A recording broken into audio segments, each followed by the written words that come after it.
In షార్ట్గా DS ఈరే movie కథలోకి వెళ్తే రోహన్ అలియాస్ ప్రణవ్ మోహన్ లాల్ బాగా డబ్బున్న వ్యక్తి కొడుకు.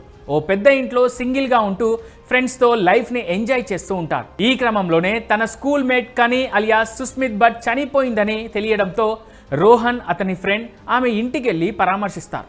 రోహన్ కనికి గతంలో రిలేషన్ ఉండి వాళ్ళిద్దరూ ఎంజాయ్ చేస్తారు. ఈ విషయం ఎవరికీ తెలియదు.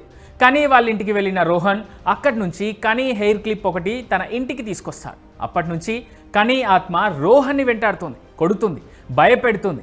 ఈ విషయాన్ని రోహన్ కనీ ఇంటి పక్కనే ఉండే మధు అలియాస్ గిబిన్ గోపీనాథ్కు చెప్తాడు. ఈ క్రమంలోనే ఓ రోజు కనీ తమ్ముడు రోహన్ ఇంటికి వస్తే ఆత్మ అతన్ని కూడా మేడ మీద నుంచి కిందికి పడేస్తోంది. ఆ రోజు జరిగిన సంఘటనలతో అది కనీ ఆత్మ కాదు, ఒక అబ్బాయి ఆత్మ అని అందరికీ అర్థమవుతుంది. దీంతో రోహన్ మధు అసలు ఆ ఆత్మ ఎవరిదో తెలుసుకునే పని మొదలెడతారు. దాంతోపాటే కనీ లైఫ్లో ఎవరైనా ఉన్నారా, కనీ రూమ్లో కొన్ని వస్తువులు ఎలా మిస్ అయ్యాయి, అవి ఎక్కడికి వెళ్ళాయి అని వెతకడం మొదలు పెడతారు. మరి రోహన్ని ఇబ్బంది పెట్టిన ఆత్మ ఎవరిది, ఆ ఆత్మ ఎందుకు రోహన్ని ఇబ్బంది పెడుతుంది, కనీ ఎందుకు చనిపోయింది, ఇవన్నీ తెలియాలంటే తెరపై చూడాల్సింది.